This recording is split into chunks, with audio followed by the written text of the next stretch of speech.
This is verse 24, chapter 24 of the Gospel of Matthew.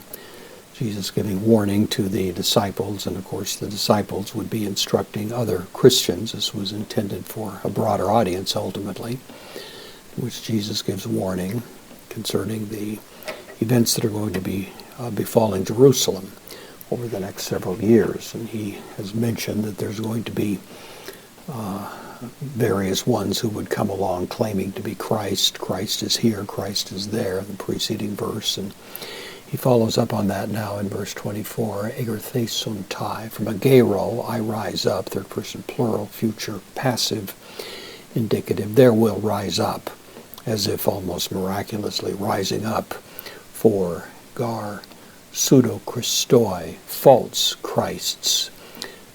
There's going to be these characters who will, of course, hold themselves out as some kind of messianic figure. Kai, pseudo-prophetai, false prophets. These are false representatives of religious truth. They claim things that they don't have a right to claim. And that, of course, has been true all through history. There's no time in history when we haven't had an ample share of people doing this sort of thing, but especially in those days at that time, it was a particularly acute issue that was being laid on God's people. Kai, the connective, dosusin. Interesting, this is didomi, third person plural, present active or future active indicative. They will give. Semea, signs, megale, great signs. They're going to give great signs, as if to suggest these are going to be actually the kind of thing that would appear to be supernatural.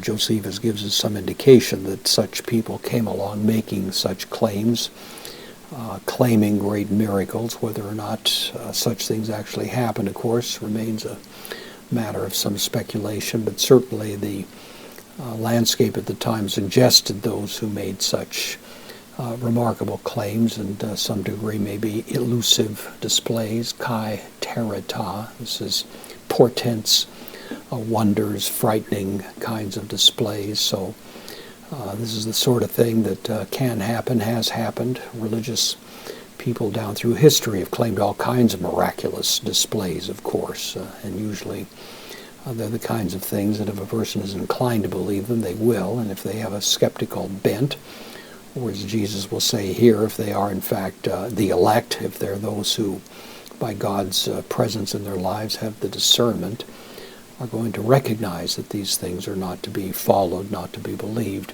Hosta, so that, a conjunction, takes the infinitive planase, so that, and then this is the word planao, which means to wander, to be led astray. It's the aorist infinitive. So that they would be led astray would be the idea to that effect. Then the little remark here in the between the commas, a do not tone, if possible, suggesting, of course, that in the case of tous eklektos, in the case of the elect, to lead them astray ultimately is not possible. But if it were, the displays will be compelling enough that it might happen, and certainly did happen with respect to those who weren't equipped to recognize the work of Christ. Jesus says, my sheep hear my voice, and that, of course, applies in a situation like this, in which God's people will have an instinct for what is the truth of God's work and what may not be.